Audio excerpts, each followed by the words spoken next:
বর্তমান যুদ্ধ পরিস্থিতিতে পে স্কেলের বিপক্ষে মির্জা ফখরুল কর্মচারীদের হতাশা। তো দর্শক, নবম পে স্কেলের আজকের ব্রেকিং নিউজটি শেষ পর্যন্ত দেখুন এবং শুরুতেই চ্যানেলটি সাবস্ক্রাইব করে রাখুন পরবর্তীতে নবম পে স্কেলের সকল নিউজ সবার আগে পেতে।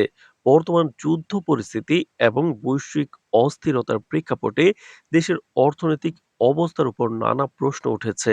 একদিকে আন্তর্জাতিক বাজারে জ্বালানি ও খাদ্য পণ্যের দাম ক্রমশ বৃদ্ধি পাচ্ছে, অন্যদিকে দেশের অভ্যন্তরীণ অর্থনৈতিক ভারসাম্য রক্ষা করাটাও সরকারের জন্য চ্যালেঞ্জের বিষয় হয়ে দাঁড়িয়েছে।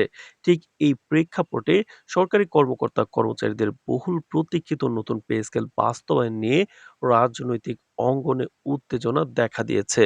সম্প্রতি মির্জা ফখরুল তার নতুন পে স্কেল কার্যকর করার বিষয়ে আপত্তি জানিয়েছেন। তিনি মনে করেন, বৈশ্বিক অর্থনৈতিক চাপের মধ্যে বৃহৎ পরিমাণ বেতন বৃদ্ধি দেশের অর্থনৈতিক স্থিতিশীলতার উপর নেতিবাচক প্রভাব ফেলতে পারে এবং এমন সময় সতর্কতা অবলম্বন করাই রাষ্ট্রীয় দায়িত্ব। তার এই মন্তব্যের পর থেকেই সরকারি কর্মচারীদের মধ্যে একটি ধরনের হতাশা ও অনিশ্চয়তা কিন্তু তৈরি হয়েছে। কারণ দীর্ঘদিন ধরে তারা এই পে স্কেল বাস্তবায়নের জন্য অধীর আগ্রহে অপেক্ষা করছিলেন। সরকারি কর্মকর্তাদের সূত্রে জানা যায়, নতুন পে স্কেল বাস্তবায়ন নিয়ে দীর্ঘদিন ধরে বিভিন্ন দপ্তরে পরিকল্পনা চলে আসছিল এবং কর্মচারীদের মধ্যে আশা ছিল যে দ্রব্যমূল্যের ক্রম বৃদ্ধির সময় এই বেতন কাঠামোর পরিবর্তন তাদের জীবনযাত্রা সহজ করবে। কিন্তু রাজনৈতিক মহলে এমন আপত্তির কথা শোনা গেলে অনেক কর্মকর্তারা উদ্বিগ্ন হয়ে পড়েছেন। বিশেষ করে নিম্ন ও মধ্যম গ্রেডের কর্মচারীরা এই পরিস্থিতিতে সবচেয়ে বেশি প্রভাবিত হচ্ছেন। তারা মনে করছেন, বর্তমান বাজারে বৃদ্ধিপ্রাপ্ত দ্রব্যমূল্যের সঙ্গে পুরনো বেতন কাঠামো দিয়ে পরিবার পরিচালনা করা ক্রমেই অনেক কঠিন হয়ে যাচ্ছে। বিভিন্ন কর্মচারী সংগঠনের নেতারা জানিয়েছেন, এই গ্রেডের কর্মচারীরা প্রায়ই দৈনন্দিন জীবনের প্রয়োজনীয় জিনিসপত্র কিনতে হিমশিম খাচ্ছেন এবং পে স্কেল বিলম্বিত হলে সামাজিক ও অর্থনৈতিক চাপ আরো বেড়ে যাবে। তো দর্শক, ভিডিওটির এই মুহূর্ত পর্যন্ত যারা দেখছেন, চ্যানেলটি সাবস্ক্রাইব করে রাখুন পরবর্তীতে নবম পে স্কেলের সকল নিউজ সবার আগে পেতে। অর্থনীতিবিদরা অবশ্য সতর্ক করেছেন যে যুদ্ধ পরিস্থিতি এবং আন্তর্জাতিক বাজারে অস্থিরতা শুধু বাংলাদেশ নয়, বিশ্বের প্রায় প্রতিটি দেশের জন্য বড় ধরনের চ্যালেঞ্জ। তারা মনে করছেন, এমন সময় বড় পরিমাণে আর্থিক দায়ভার নেওয়া অর্থনৈতিক অর্থনৈতিক চাপের উপর সৃষ্টি করবে। তবে একই সঙ্গে তারা বলছেন, সরকার যদি ধাপে ধাপে নতুন পে স্কেল বাস্তবায়ন করে, তাহলে রাষ্ট্রীয় অর্থনীতির উপর চাপ কিছুটা হ্রাস পাবে এবং কর্মচারীদের দাবিও আংশিকভাবে পূরণ হবে।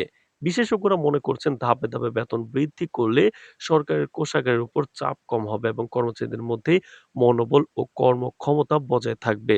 রাজনৈতিক বিশ্লেষকরা বলছেন, মির্জা ফখরুলের বক্তব্য রাজনৈতিক প্রেক্ষাপটকে সামনে রেখেই দেওয়া হয়েছে। অন্যদিকে অনেক অর্থনৈতিক বিশেষজ্ঞ মনে করছেন, রাজনৈতিক বক্তব্য এবং বাস্তব অর্থনৈতিক চাহিদার মধ্যে ভারসাম্য বজায় রাখা অত্যন্ত গুরুত্বপূর্ণ। এই দুই মতের মধ্যে এখন সরকারি কর্মকর্তা কর্মচারীরা দিশাহীন অবস্থায় রয়েছেন। কর্মচারী সংগঠনগুলো ইতিমধ্যে প্রকাশ করেছেন যে তারা হতাশ এবং সরকারের পক্ষ থেকে দ্রুত কোনো সুস্পষ্ট নির্দেশনার প্রত্যাশা করছেন। তারা মনে করছেন, দীর্ঘদিন প্রতীক্ষার পরও যদি পে স্কেল বাস্তবায়ন বিলম্বিত হয়, তাহলে শুধু অর্থনৈতিক ক্ষতি নয়, কর্মচারীদের মধ্যে অসন্তোষ এবং প্রশাসনিক অবহেলা সম্পর্কিত মনোভাবও বৃদ্ধি পাবে। কর্মকর্তারা আশঙ্কা করছেন, কর্মক্ষমতা হ্রাস পাওয়ার পাশাপাশি ভবিষ্যতে কর্মচারী ও প্রশাসনের মধ্যে সমন্বয়হীনতা সৃষ্টি হতে পারে। তো দর্শক, ভিডিওটির এই মুহূর্ত পর্যন্ত যারা দেখছেন, চ্যানেলটি সাবস্ক্রাইব করে ভিডিওটি কন্টিনিউ করুন নবম পে স্কেলের সকল নিউজ সবার আগে পেতে। সংশ্লিষ্ট সূত্রগুলো বলছে, নতুন পে স্কেল বাস্তবায়নের ক্ষেত্রে বর্তমান পরিস্থিতিতে রাজনৈতিক, অর্থনৈতিক এবং সামাজিক সব বিষয়কে বিবেচনায় নিতে হবে। যুদ্ধ পরিস্থিতির কারণে আন্তর্জাতিক বাজারে জ্বালানি ও খাদ্যপণ্যের দাম ঊর্ধ্বমুখী, যা দেশের বাজেট ব্যবস্থাপনায় বিশাল চাপ সৃষ্টি করছে। তাছাড়া সরকারের জন্য এটি একটি নৈতিক এবং সামাজিক দায়িত্ব হয়ে দাঁড়িয়েছে, কারণ সরকারি কর্মচারীরা দেশের প্রশাসন সচল রাখে। অন্যদিকে কর্মচারীরা দাবি করছেন, দীর্ঘ প্রতীক্ষার পর নতুন পে স্কেল বাস্তবায়ন না হলে তাদের জীবনযাত্রার মান, মনোবল হ্রাস পাবে।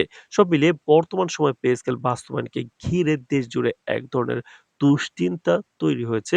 রাজনৈতিক বক্তব্য, যুদ্ধ পরিস্থিতি, অর্থনৈতিক চাপ, কর্মচারীদের আশা, এই বিষয়গুলো একসাথে এই প্রক্রিয়াকে জটিল করে তুলেছে। সরকারের চূড়ান্ত সিদ্ধান্ত এখন গুরুত্বপূর্ণ। কারণ এটি নির্ধারণ করবে লাখ, লাখ সরকারি কর্মচারীর প্রত্যাশা পূরণ হবে কিনা।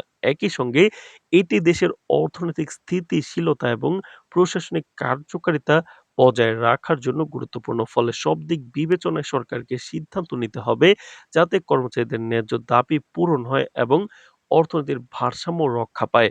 তো দর্শক, নবম পে স্কেল বাস্তবায়নের সকল নিউজ সময়মতো সবার আগে পেতে অবশ্যই চ্যানেলটি সাবস্ক্রাইব করে রাখুন। আজ এ পর্যন্তই, ধন্যবাদ।